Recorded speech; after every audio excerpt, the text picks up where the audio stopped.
Assalamualaikum warahmatullahi wabarakatuh. Alhamdulillah.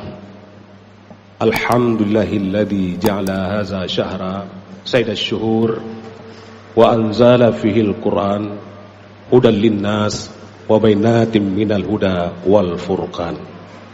Asyhadu an la ilaha illallah wahdahu la syarikalah wa asyhadu anna Muhammadan abduhu wa rasuluhu man la nabiyya ba'da. Allahumma shalli ala sayyidina Muhammadin sayyidil mursalin wa ala alihi wa sahbihi ajmain, amma ba'd. Kaum muslimin muslimat hamba Allah, sidang jamaah salat Isya, tarawih dan witir rahimakumullah. Setelah kita menyampaikan puji syukur kepada Allah Subhanahu wa taala, mari kita menyampaikan selawat dan salam kepada baginda Rasulullah sallallahu alaihi wasallam beserta keluarga dan sahabat beliau sekalian. Sidang jamaah rahimakumullah, judul ceramah Ramadan kali ini adalah menanam kejujuran, mewujudkan ketakwaan. Kaum muslimin yang berbahagia, Ramadan adalah bulan yang amat sangat istimewa. Imam Ibnu Qayyim Al-Jauzi pernah menyampaikan keistimewaan Ramadan dengan ungkapan, sebagaimana anak yang terbaik yang paling dicintai Nabi Yakub adalah Yusuf, maka begitulah Ramadan menjadi bulan yang terbaik, yang paling dicintai Allah Subhanahu wa taala. Sebagaimana Allah ampuni dosa seluruh anak Nabi Yakub karena doa satu orang Nabi Yusuf, maka begitulah Ramadan yang dengan kehadirannya akan mengampuni dosa-dosa pada bulan-bulan yang tersisa. Kaum muslimin hamba Allah yang berbahagia, satu di antara sekian banyak keistimewaan disyariatkannya oleh Allah Subhanahu wa taala selama sebulan penuh melaksanakan ibadah Ramadan. Tujuannya adalah untuk menjadi orang-orang yang jujur. Lalu apa kaitannya puasa dengan lahirnya manusia-manusia yang jujur? Perlu kita ketahui bahwa ibadah puasa adalah suatu ibadah yang unik dibandingkan dengan ibadah-ibadah lainnya. Keunikannya karena puasa adalah ibadah yang sirriyah, ibadah yang rahasia, ibadah sir, ibadah yang tersembunyi, ibadah yang tidak bisa dilihat secara langsung apakah seseorang itu melaksanakannya atau tidak. Kaum muslimin muslimat yang berbahagia, berbeda dengan ibadah solat, berbeda dengan zakat dan haji, semuanya itu bisa dilihat, tetapi ibadah puasa tidak bisa dilihat. Dan karena tidak bisa dilihat, sehingga setiap orang berpeluang untuk tidak jujur. Setiap orang berpeluang untuk mengatakan saya puasa, padahal ia tidak berpuasa. Boleh jadi ia tidak menyatakan dengan pengakuan, tetapi pura-pura lapar, pura-pura bibirnya kering, pura-pura banyak meludah, sehingga orang lain beranggapan bahwa ia adalah orang yang sedang berpuasa. Padahal semua isyarat-isyarat tersebut bukanlah indikasi seseorang dikatakan berpuasa. Orang yang bibirnya kering belum tentu ia berpuasa. Orang yang banyak meludah belum tentu ia berpuasa. Orang yang kelihatan kurus dan lapar belum tentu ia berpuasa pada waktu itu. Disitulah letak benang merah yang menghubungkan antara ibadah puasa dengan pendidikan kejujuran atau tarbiyah kejujuran. Kejujuran muncul karena ada satu faktor yang sangat berharga yang ditanamkan oleh pendidikan puasa, yaitu pendidikan takarub ilallah, yakni pendidikan di mana kita senantiasa dalam keadaan selalu merasa diawasi oleh Allah Subhanahu wa taala. Jika takarub ilallah sudah tertanam dalam jiwa, maka akan lahirlah sifat kejujuran. Bahkan secara bersamaan juga akan lahir sifat takut kepada Allah, sehingga ia akan terhindar dari perbuatan-perbuatan maksiat, akan terhindar dari perbuatan-perbuatan yang dilarang oleh Allah Subhanahu wa taala, akan terhindar dari perbuatan-perbuatan dosa. Kenapa? Sedang jamaah yang berbahagia. Sebab setiap ia hendak melakukan perbuatan dosa, maka sesungguhnya ia tidak akan menemukan suatu tempat dimanapun di dunia ini yang aman dari penglihatan Allah Subhanahu wa ta'ala. Dimanapun ia bersembunyi, Allah pasti melihat. Sebagaimana firman Allah Subhanahu wa ta'ala dalam surah Al-Hadid ayat 4, A'udzubillahi minasyaitonir rajim, wa huwa ma'akum aynama kuntum wallahu bima ta'maluna basir. Dan dia bersama kamu di mana saja kamu berada, dan Allah Maha melihat apa yang kamu kerjakan. Kaum muslimin muslimat hamba Allah sedang yang berbahagia, sifat kejujuran di zaman sekarang ini menjadi sesuatu yang sangat langka di negeri kita Republik ini.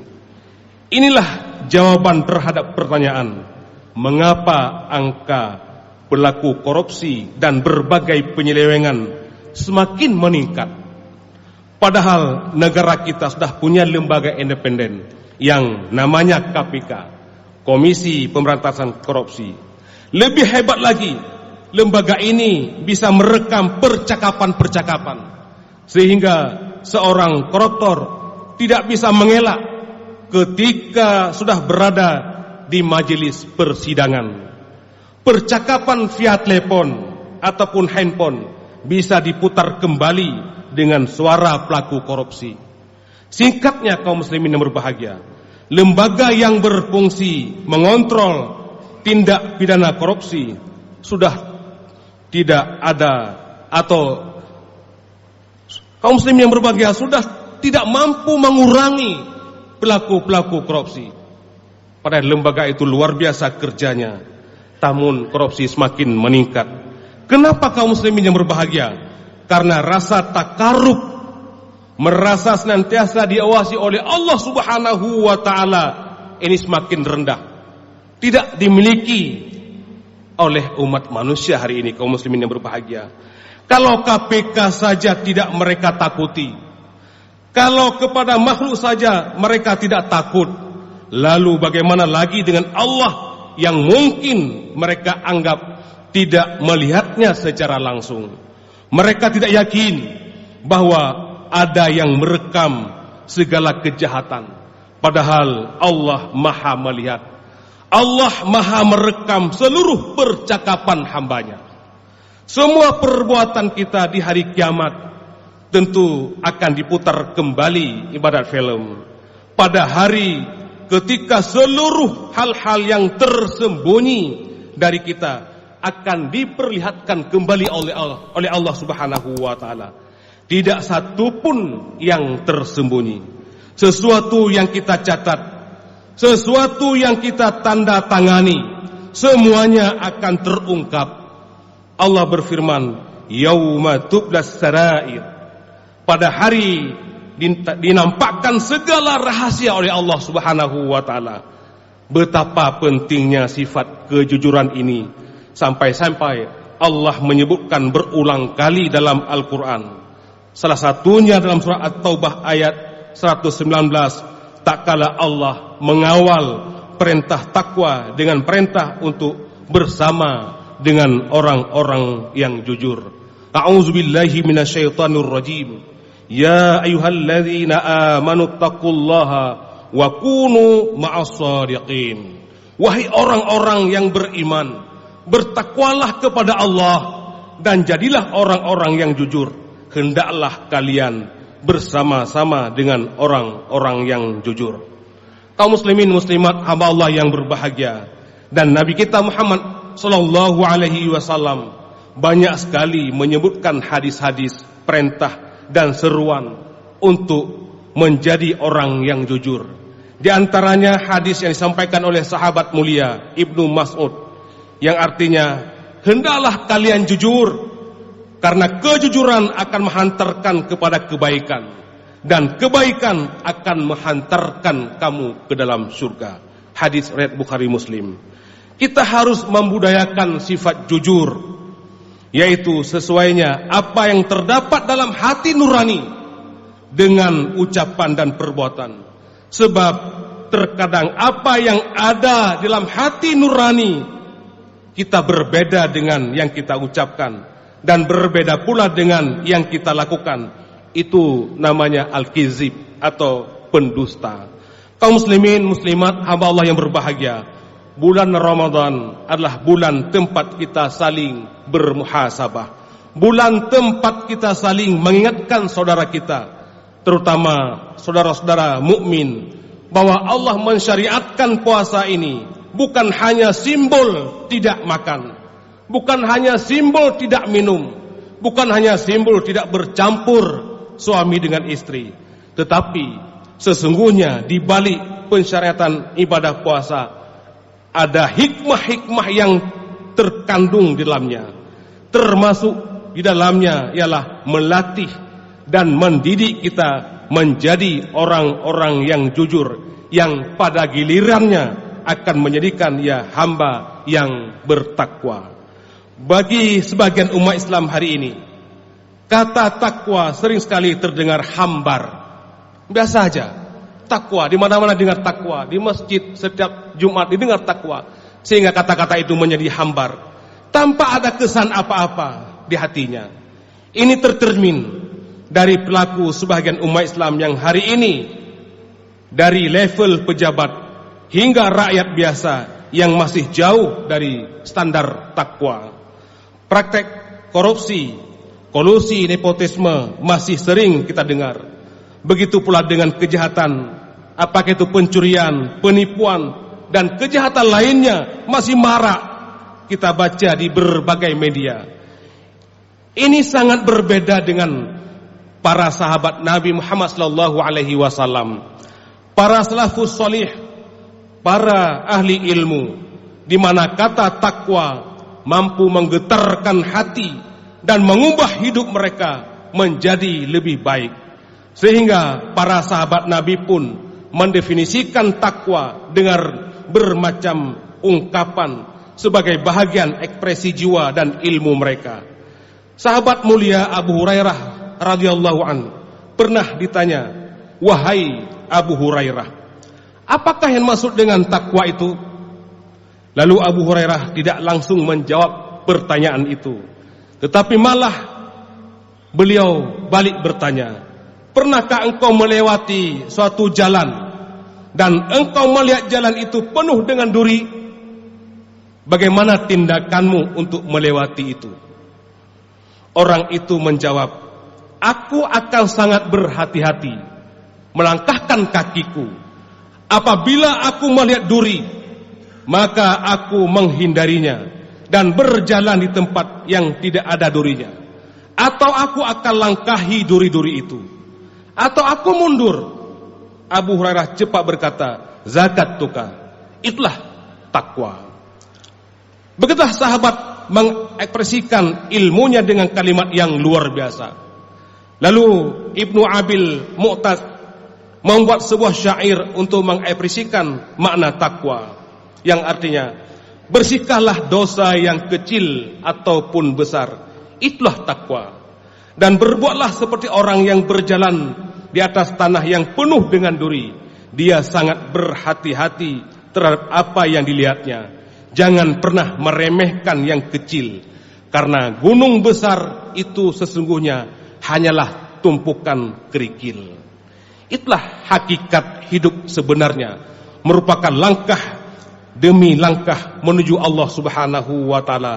Bagi orang yang takwa, langkah demi langkah dalam hidupnya akan sangat berhati-hati karena dunia ini penuh dengan duri. Orang-orang yang bertakwa akan memikirkan betul setiap langkah dalam hidupnya agar tidak sampai menginjak dosa. Makanya tidaklah heran bila para ulama dahulu sering berperan, sering berpesan bahwa tidak ada nasihat yang paling utama selain nasihat untuk takwa. Kaum muslimin muslimat sidang jamaah salat tarawih witir rahimakumullah. Sahabat mulia lainnya Ali bin Abi Thalib mengekspresikan makna takwa dengan sebuah ungkapan yang tidak kalah indahnya. Ia berkata, takwa adalah al-khawfu minal jalil wal imanu bit tanzil wal ridha bil qalil wal isti'dadu li yaumir rahil. Yang maknanya takwa itu adalah takut kepada Allah yang maha tinggi, beriman kepada Al-Quran yang diturunkannya, ridha dengan dunia yang sedikit, dan persiapan untuk hari kepergian. Kaum muslimin muslimat amal yang berbahagia, lihatlah bagaimana para sahabat Nabi mengekspresikan makna takwa dengan sangat istimewa, yang mampu menggerakkan hati, mengubah kepribadian menjadi generasi terbaik yang pernah hadir di muka bumi ini. Semoga kita bisa mencontoh keteladanan mereka untuk menjadi insan bertakwa sebagai tujuan utama dalam pensyariatan ibadah puasa Ramadan. Mudah-mudahan ceramah singkat ini bisa memotivasi kita untuk senantiasa memperbaiki diri, untuk selalu menjadi manusia yang jujur, yang pada akhirnya akan menjadikan kita hamba yang mendapatkan cinta, kasih sayang, ridha dari Sang Maha Pencipta Allah Subhanahu wa taala. Demikian, semoga bermanfaat. Terima kasih. Wallahul muwafiq ila aqwamit thariq. Wassalamualaikum warahmatullahi wabarakatuh.